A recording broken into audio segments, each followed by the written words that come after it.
So to begin with, how about we start with the basic question of could you describe your area of research and talk about what the aim of your investigation is?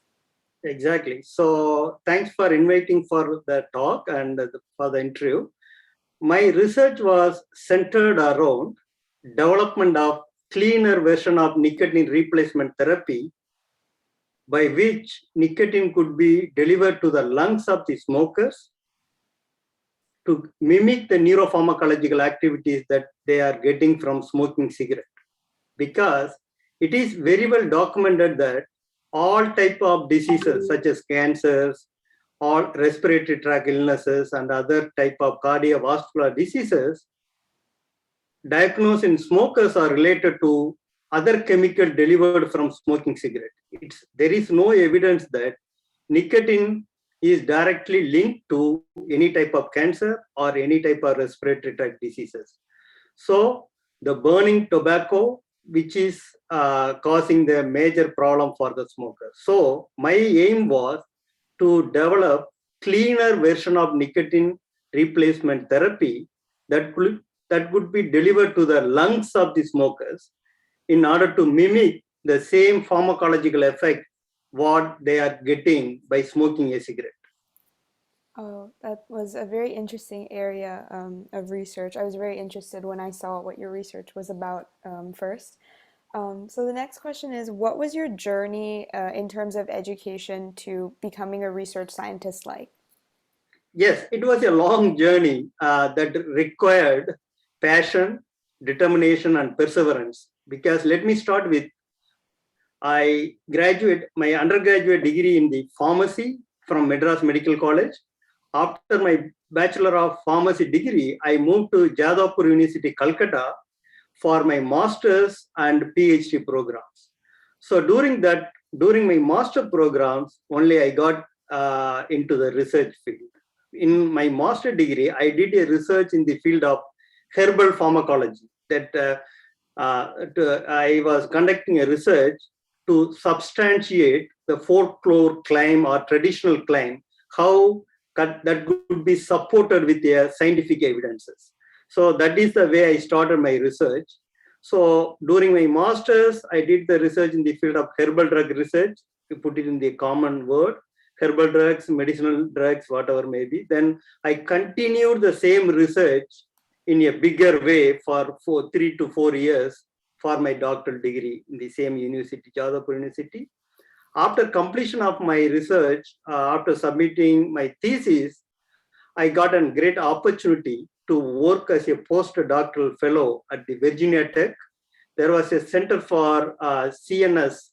CNS means central nervous system. Okay, there was a center established in the Department of Chemistry where they studied neurodegenerative diseases like Parkinson disease, Alzheimer disease, schizophrenia, so on and forth. So there I started my postdoctoral training in the field of neuropharmacology. Okay. From that, after 3 years of my postdoctoral research, my current interest in the field of smoking cessation surfaced during my research back in Virginia Tech. So it took about 10 years since I started my college to end up into this particular field. So it's really needed a lot of passion and determination. So I think the next question kind of ties into what you mentioned, but if you would like to elaborate on it, why did you choose to research on the specific topic of smoking cessation? Yes, as I mentioned, during my postdoctoral research in Virginia Tech, I was researching in the field of why Parkinson disease, the Parkinson disease patients, more than 70% of them are smokers. So I was given the title, what is a link between smoking and Parkinson disease? That was my postdoctoral training. Okay. During that time, I was shocked to know that more than billions of smokers in the world. Can you imagine that? Billions of current smokers in the world, they are very much addicted to smoking. Out of 1 billion, about millions of people dying almost every year. The annual death toll from smoking related diseases is approximately million people. So I was really feeling very bad that why, even though there are several treatment options are available, why we are seeing millions of people dying every year. Okay, that was my question I asked myself. Then, despite multiple treatment options available for smokers, the success rate of quitting smoking, the people were able to quit only 15% of the smokers were able to quit the smoking. Remaining 85 people could not quit the smoking, even though there are multiple treatment options available. That is my second question. First question, why many people are dying? Multiple fatalities happening because of the smoking. Second one is, even though there are several treatment available, why only 15% of the people able to quit? Why 85% of the people are still smoking? These two questions actually gave me the idea to pursue my current research. I did a literature survey and so forth. And that was the reason how I chose into the field of smoking cessation. Instead of, when I was conducting research in the field of link between smoking and Parkinson's disease, that transitioned into research in the field of smoking cessation because of the annual death toll, as well as intriguing question why 85% of the people are still smoking. I also identified that the tobacco smoke releases more than 80,000 chemicals, 8,000 chemicals from a smoking cigarette. So out of 8,000 chemicals, the people basically wanted to have only one chemical, that is nicotine. Nicotine is a psychoactive drug. Once anyone starts smoking, that they have to keep on smoking in order to satisfy themselves to do the routine activity. So in order to get one chemical from tobacco, they are inhaling about 8,000 chemicals. Those are really unwanted. The needed chemical for the smoker to satisfy themselves is only one chemical. So my interest is, see if we can deliver nicotine as a single chemical without other chemical, more than 7,099 chemicals, whatever may be. So no more than 7,999 to be precise. If you eliminate those chemicals, we can really control the death as well as the diseases. Because as I mentioned before, all the smoking linked diseases is caused by tar. Tar means total aerosol residue inhaled from the smoking tobacco products. So we wanted to eliminate unwanted chemicals. You can give the nicotine in a measured dose so that the people will be satisfied, they can quit smoking. That is the idea I had. Then that was the reason I conducted research in the field of smoking cessation. That was a very interesting take on your topic. Next is for those who are in their doctoral studies phase where you write a thesis and they're looking for inspiration to pick an area of research. What are some factors you suggest one should consider when they're choosing their area of research? Actually, based on, I would suggest there are three important points should be in their thought process or whatever they are thinking about. We should identify current issue in a particular field, okay, or current issue or a problem in a particular field. Then why the currently available products or treatments, I am telling the things based on what I was involved in. Okay, the research focus might be different in different field, but these are the important things they have to think about it in before pursuing the career, before taking any research. They have to basically identify what is the problem in the field, why the current product or treatment is not successful in that particular treatment or diseases, then would the outcome from their unique idea or thought would have a global significance? These are the three things they have to really think through, and they have to choose the right subject, right research field in order to help the society or in order to support the health system. All right. Was there any other area of research that you were interested in or you considered working on? Yeah, exactly. I was involved in herbal drug research. I also involved in the field of the link between smoking and Parkinson disease. I was really interested to pursue further on deep understanding about why. Although when I was in Virginia Tech, I was able to identify one reason why Parkinson disease people kept on smoking. The one reason was the dopamine, which is a happy hormone or happy neurochemical, which is present in a brain, is very low in the brain of the Parkinson disease people. Okay, the Parkinson disease people, why they have been keep on smoking is in order to maintain the optimum amount of dopamine in the brain. See, for example, if you make the dopamine available in the Parkinson disease patient in optimum level, they are not going to smoke. They are not going to get any symptoms related to the diseases. Okay, so for them, dopamine is a key neurochemical to be maintained at the optimum level in the brain.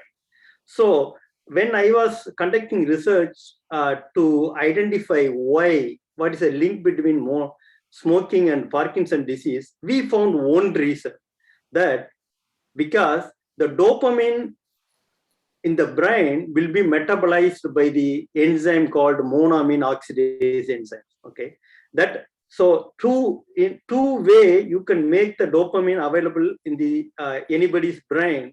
One is stimulating the synthesis or stimulating the release of dopamine in their brain. Second one is preventing the metabolism of dopamine from the brain. Okay, all the neurochemical will be broken into pieces. After some time, that will be eliminated. So, for if you either you have to stimulate the dopamine release or you have to stop the rate of dopamine metabolism.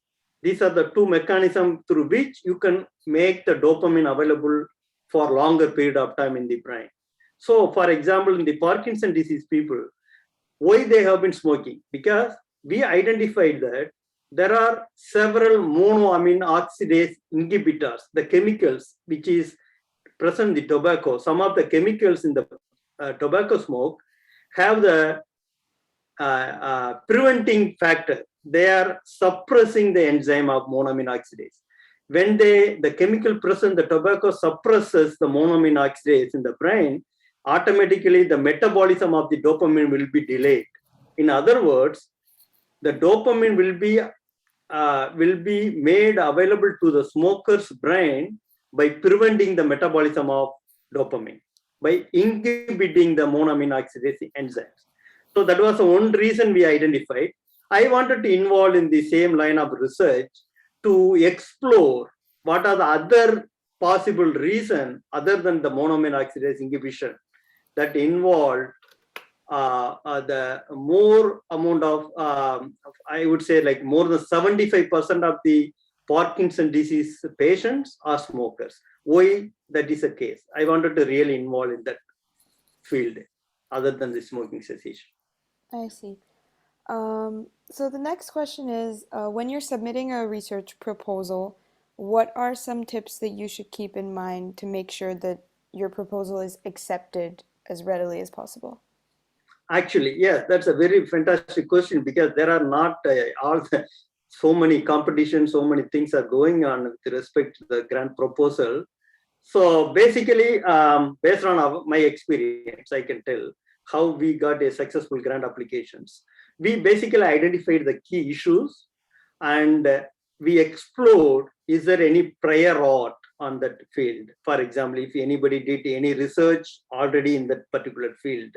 So we do not want to reinvent anything. So that application will not be successful. So you have to have a unique idea. that idea should never been explored by anybody else in order to have a really success in getting a lot of grants. But I am not saying that you should supposed to be the only one pursuing that research. Your idea should be unique, even though, see, for example, there are several treatments available for single disease. Okay, there are several options. Okay, you can think about unique idea that never been explored by anybody else before. That is the first thing. Second thing is, you highlight and rationalize your expertise. What is your background? How you can how you can able to how you can conduct the research successfully. You have to show your personal skill, personal background is really matters. Okay, so before even submitting a grant application, you have to establish a significant background on your area of research. You have to be very strong in particular area. So by establishing that, that will add high value to, even though your idea is good, but if your background is not going to support that idea, it's not going to be successful. So your idea and your expertise, your background should match. Finally, how the outcome of the research is going to help the public health. Since I'm in the public health perspective, I am talking about that point. How it's going to have a global impact, how it's going to have a global significance from your research. First, identify unique problem, and you're supposed to show that you are the expert or you are having the background to address the problem. Then how that solving that problem, how it's going to impact or how it's going to be beneficial. These are the three important elements with the strong support you need to have in the grant application in order to get it funded. That was a great insight for anyone who's in the process of trying to get a grant for their project. This next question is very holistic, but in a general manner, what is the importance of research and why should systems of education at any level try to push research into students and ingrain them with skills of being interested in research? Excellent. So for example, start with, think about COVID-19. Okay, if there was no research was going on in the field of immunology, we never would have come up with a vaccine so quickly. So that's a current example. I can say that how research is important. So research and development in any field, take it any field, is very much needed, and it's a very essential tool to develop new treatments or in order to understand better the problem. Okay, and provide scientific data. Okay, it's not like saying something it works. Okay, you have to support with scientific evidences that it really it's going to support forever. So that's why research is very, very important. Research, in other words, is systematic investigation on a problem or systematic investigation that need to be supported with data generations. So without research and development, I cannot imagine how the world will survive in any field or any kind of things. Since you mentioned for example, the research and development will give policymakers or anybody a decision making. Okay, based on the research only anybody can derive the decision. We cannot simply say like that. So that's what research and development is very, very important for any decision making. Absolutely. So since you mentioned the example of vaccines during COVID-19, it's sort of a leeway into the next question. How has COVID-19 affected your research or impacted how you've been able to collect your data? That's severely impacted with respect to collecting data because our research is a clinical trials. Okay, we have a Center for Human Clinical Trial for Smoking Cessation. Our research needed frequent interaction with the persons. Okay, we give treatment, bring them to the lab, and we monitor so many parameters. So that really everyday activities we need to have a personal interaction with the smoker. So due to COVID restriction, we were not able to do for the past 2 years the way how we did the past before COVID. So our data collection is severely impacted. We have to really start at a high phase in the coming years. So in order to really do a lot of research. So severely, we are severely impacted by the COVID-19 since our research required in-person visits and monitoring. Must have been very difficult to keep it going Yeah, during the that's time. correct. So next is, what is one area of research that you initially considered, or a research question you initially considered, but then decided that it was not really something you wanted to explore for any possible reason? Um, I whatever research I have so far done, I was really very much involved because I thought that I was able to contribute significantly. But in general, I can say that at the outset, I will basically I evaluate. See, in order to reject any research, I first evaluate. If I am given a topic for any research, I first evaluate myself whether I have this background, I have the expertise to conduct the research. Okay, if I am satisfied, I am convinced that I am having the expertise, I can contribute very significantly. I can thoroughly investigate the research. I would be happy to involve. If I feel that my research background is not going to be helpful to address a research issue, I will prefer to stay away. That's my personal thought, because I do not want to just say, okay, I was given that research, I wanted to try. Trying is not research without background. If you have the expertise, if you offered a research in that line of same field, you can try and you can learn and do and contribute significantly. If so, in general, I would not involve any research in which I feel that I will not be able to contribute significantly. Put it that way. It may be a generic answer, but Mm. that's what my personal No, opinion. absolutely. If you're not invested in it, it's difficult to spend that much time on a project and doing that much research. Correct. So the next question is, this is more of an engaging one, but what is one common stereotype that you hear a lot about research scientists? Is there anything you've come across? Yeah, that is true, because I can tell example from my. I mean, you with respect to stereotype means for my research, there are some certain protocols should be followed by all scientists. It's not like one, even the field is different. Every scientist will have to follow certain protocol in the research field here. Okay, first, if you get an idea, good idea, you have to do a thorough research, literature survey. That's a very critical, very first step of any field or any research. Okay, then conduct some proof of concept experiments. Okay, the idea itself is not enough. Okay, you need to, if you have idea, you have to do some quick, here in the United States they call it as quick and dirty experiment. So that's called quick experiment in order to get some preliminary data to support your idea. Okay, you are thinking something, so in order to support your thought process or your ideas, you need to have your preliminary data. Okay, so for that you have to generate a proof of concept experimental data, then write a grant proposal based on your preliminary data.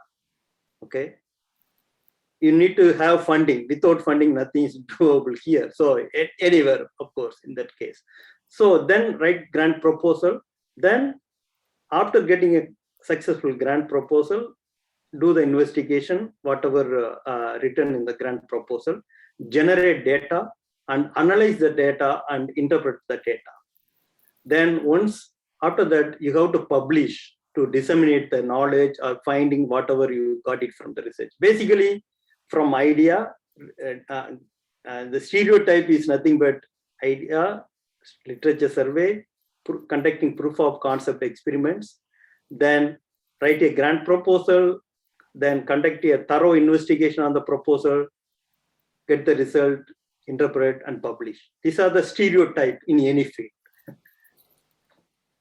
I see. That was a very nice way that you put it, put the response. Next Thank is, you. throughout your research, what is an interesting outlier or deviation that you've come across?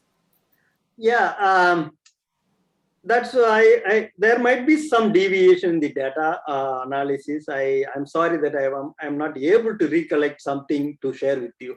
I might have observed some outlier. Definitely, there is no perfect data or whatever. Maybe there might be outlier, but I was not able to.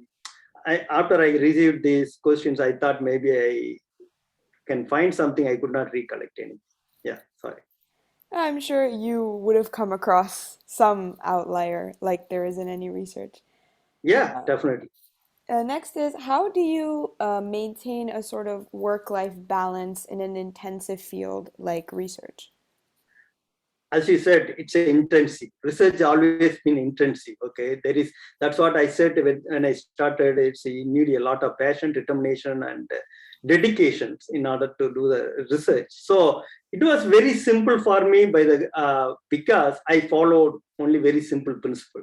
Okay, I will not bring work to home, and I will not take home to the work. These are the very simple principle I follow. I will dedicate entire time in the lab only for the research. I never think about other than research. Once I am done with once I come home, I spend time with my kids and family. So these are the simple. I never talk about work or never involved in work related activities at home.